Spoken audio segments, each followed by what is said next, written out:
meluncur ke sini, membuat perkemahan di sini. Jadi perkemahan Nabi, pasukan Nabi itu diapit oleh dua buah gunung. Di sebelah kanan adalah Gunung Uhud dan di sebelah kiri adalah Bukit Kemana. Jadi otomatis peperangan ini hanya terjadi dalam satu pintu. Ya. Kenapa peperangan ini harus terjadi dalam satu pintu? Karena jumlah kaum muslimin pada saat itu sangat kecil dibanding dengan musuh yang akan dihadapi. Kalau peperangan itu terjadi dalam beberapa titik dan dalam beberapa pintu, maka otomatis kita dikalah. Maka Nabi memilih tempat ini. Kemudian Nabi menunjuk pasukan pemanah yang berjumlah 40-50 orang yang dipimpin oleh Abdullah bin Jubair. Diletakkan di sana. Nah, pasukan pemanah ini posisinya sangat bagus karena dia menembak dari atas dan membelakangi matahari. Sementara orang-orang Quraisy pada saat itu yang dari sini dia berhadapan dengan matahari. Jadi dia agak sulit untuk melakukan serangan yang begitu bertubi-tubi. Nah, sebelum peperangan terjadi, Nabi berwasiat kepada pasukan pemanah. Wahai pasukan pemanah, kalian tidak boleh meninggalkan gunung tersebut. Apapun yang terjadi, sekalipun kita semuanya sudah terbunuh dan jasad-jasad kita sudah dimakan oleh burung-burung padang pasir, kalian tetap berada di atas. Atau sebaliknya, kalau kalian melihat kita sudah menang, musuh sudah lari, musuh sudah pergi, tempat ini sudah kosong dari musuh, tetap kalian berada di atas sampai ada utusan yang kami utus untuk mempersilahkan kalian turun. Maka jemaah sekalian, terjadilah peperangan. Sebelum peperangan itu dimulai, ada namanya perang tanding yang kita kenal dengan istilah mubarasah, 1 lawan 1. 3 utusan dari kaum muslimin dan 3 utusan dari kaum kufar. Salah satu dari kaum muslimin itu adalah Ali bin Abi Thalib yang berhasil membunuh musuhnya dengan mudah. Setelah itu berkecamuklah musuh jemaah sekalian, 1 lawan 1, orang langsung berhadap-hadapan, orang langsung menombak, langsung pakai pedang, langsung memakai keahliannya masing-masing. Maka jemaah sekalian, pada saat itu umat Islam memperlihatkan keberanian mereka, kegagahan mereka dalam peperangan. Mereka berperang memang hanya untuk mati. Berbeda dengan orang-orang Quraisy, mereka datang ke sini berperang untuk mendapat kemenangan. Mereka ingin mati, mereka merindukan surga. Bahkan Abdullah bin Jahaz yang sementara makan korma, kemudian dia langsung membuang kormanya. Abdullah bin Jahaz sementara makan korma, kormanya dibuang. Nabi bilang, kenapa kamu membuang korma kamu ya Abdullah? Kata Abdullah bin Jahaz, ya Rasulullah, dari belakang gunung ini saya sudah mencium bau surga. Dari belakang gunung ini saya sudah melihat lambaian-lambaian tangan bidadari. Saya tidak ingin terlambat masuk surga hanya karena korma ini. Korma itu dibuang dan dia masuk ke kancah peperangan dan akhirnya dia terbunuh. Jemaah sekalian, pada putaran yang pertama umat Islam mendapat kemenangan. Dia berhasil memukul mundur semua musuhnya dan musuhnya sudah lari. Musuhnya sudah menghilang, musuhnya sudah pergi. Bahkan ada salah satu sahabat yang mau memenggal leher salah seorang musuh, ternyata musuh itu adalah wanita. Maka dia berkata, demi Allah, pedangnya Rasulullah tidak akan pernah menyentuh wanita. Saya tidak akan membunuh wanita ini. Ya, maka wanita itu dibiarkan hidup dan dibiarkan pergi.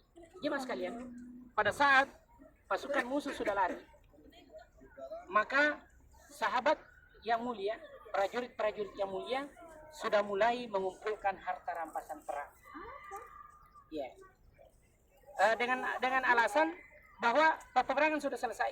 Mereka mengumpulkan harta rampasan perang, bahkan pasukan pemanah pun yang ada di atas ikut mengumpulkan harta rampasan perang. Mereka turun dan mengambil harta rampasan perang yang ada di sini. Nah, Khalid bin Walid yang pada saat itu belum masuk Islam dengan pasukannya 200 orang. Ya, dengan pasukannya 200 orang, dia melihat gunung itu sudah kosong. Maka dia bersama dengan 200 pasukannya lewat dari belakang. Ya, di sana tadi ada kayak sungai, lewat dari belakang dan dia muncul dari belakang melakukan serangan tiba-tiba terhadap semua sahabat-sahabat Nabi yang mulia tersebut yang sibuk mengumpulkan harta rampasan perang. Maka pada saat itulah jemaah sekalian, pasukan kaum muslimin dia kocar-kacir, robek-robek, bahkan terbunuhlah beberapa sahabat-sahabat yang mulia, sahabat-sahabat yang agung, sahabat-sahabat yang perkasa, termasuk Hamzah bin Abdul Thalib dan Abdullah bin Jahaz dan Mus'ab bin Umair dan sederetan sahabat-sahabat yang mulia. Bahkan jemaah sekalian, Setelah pasukan Khalid ini membunuh sekian sahabat, mereka mencari Nabi. Ya, Nabi waktu itu memimpin peperangan. Di sini ada gua jemaah sekalian yang ada agak gelap-gelap itu kita lihat. Di situ ada gua cukup untuk satu orang berdiri. Tempat itu masih ada, hanya akses untuk ke sana ditutup. Ya, mereka mengejar Nabi sampai di sana. Maka yang berada di sekitar Nabi itu tinggal beberapa sahabat-sahabat mulia yang agung, termasuk di antaranya Thalhah bin Ubaidillah. Ya, Thalhah bin Ubaidillah inilah yang melindungi Nabi dengan semua badannya. Sehingga di badannya Thalhah bin Ubaidillah kurang lebih 70 tombakan dan sabetan pedang. Makanya Rasulullah berkata, siapa yang ingin melihat orang yang mati syahid yang masih hidup, maka lihatlah Thalhah bin Ubaidillah. Nah, jemaah sekalian, pada saat itu kaum muslimin ya, mereka sudah berhasil membunuh Mus'ab bin Umair, ya, orang-orang Quraisy, sehingga mereka berteriak Muhammad sudah terbunuh. Ya, Muhammad sudah terbunuh karena Mus'ab ini wajahnya mirip dengan Rasulullah SAW. Orangnya memang ganteng, anak muda, anak ABG yang mengislamkan orang Madinah, yaitu Mus'ab bin Umair. Setelah mereka membunuh Mus'ab bin Umair, mereka semuanya berkata, ayo kita pulang, ayo kita mundur, karena Muhammad sudah terbunuh. Kemudian sahabat lain mau berkata bahwa Muhammad belum terbunuh, tapi Rasulullah mengatakan biarkan mereka pergi. Kita melihat apakah mereka pulang ke Mekah atau kembali menyerang kota Madinah. Setelah itu jemaah sekalian, Rasulullah melihat bahwa mereka bergegas-gegas untuk pulang ke Mekah. Berarti kota Madinah selamat dari serangan mereka. Nah, jemaah sekalian, di sini ada kurang lebih 75 sahabat Nabi yang terbunuh akibat kesalahan pasukan pemandu. Satu wasiat Nabi yang ditinggalkan, satu wasiat Nabi yang tidak dilakukan, maka itu adalah kegagalan atau kekalahan bagi kaum muslimin pada saat itu.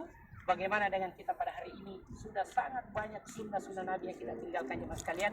Maka tidak heran kalau di sana sini negeri-negeri kaum muslimin mengalami perjolakan, di negeri-negeri yang minoritas kaum muslimin dibunuh, itu mungkin karena banyaknya sunnah-sunnah Nabi yang kita tinggalkan. Jemaah sekalian, pekuburan syuhada Uhud yang ada di sini karena terjadi banjir yang sangat besar dan jenazah-jenazah yang ada di situ semuanya terbongkar di bawah air, dan subhanallah Allah memperingatkan kekuasaannya, jasad-jasad mereka masih utuh. Bahkan darah-darah mereka masih keluar dari tubuh-tubuh mereka dengan bau yang wangi, dengan bau yang semerbak wangi, dan seakan-akan mereka masih hidup jemaah sekalian, padahal nyawa-nyawa mereka sudah tidak ada. Jasadnya ada di sini, namun roh-roh mereka ada di rongga-rongga burung-burung hijau yang sementara berterbangan di sungai-sungai surga pada hari ini. Jemaah sekalian, kalau kita datang ke sini, kita hanya datang memberi salam. Ya, sesudah memberi salam, ya kita tidak ada lagi ritual-ritual yang lain. Dan jemaah sekalian, seperti yang tadi saya bilang di mobil, kalau mau lihat kuburan wali yang sebenarnya, inilah kuburan wali. Namun kuburan wali ini tidak dibangun, tidak dipoles, tidak didatangi untuk meminta ini dan itu dan seterusnya, tidak ditempati ibadah. Dia adalah kuburan biasa, tempat menyimpan jenazah-jenazah orang yang sudah meninggal. Ya, jemaah sekalian, selanjutnya saya sampaikan kembalikan kepada Iya, tapi tidak boleh. ya, jemaah sekalian, silahkan kita menghadap ke makam syuhada Uhud. Dan salamnya ikuti saja, tapi tidak usah dengan suara yang kencang seperti yang tadi disampaikan oleh Ustaz. Bismillahirrahmanirrahim. Assalamualaikum ya Hamzah ibn Abdul Muttalib. Assalamualaikum ya Asadallah. Assalamualaikum ya Asad Rasulillah. Assalamualaikum ya Mus'ab ibn Umair. Assalamualaikum ya man athbata qadamaihi ala rimahi hatta atahu yaqin. Assalamualaikum ya Abdullah ibn Jahash. Assalamualaikum syuhada Uhud. Antum salafuna wa nahnu bikum insyaallah lahikun. Allahumma la tuharrimna ajrahum wa la tuftina ba'dahum. Wa sallallahu ala nabiyyina.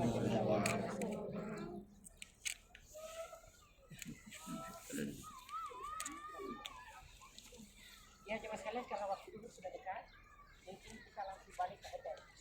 Ya, supaya kita makan sholat zuhur di masjid. Ya, oke.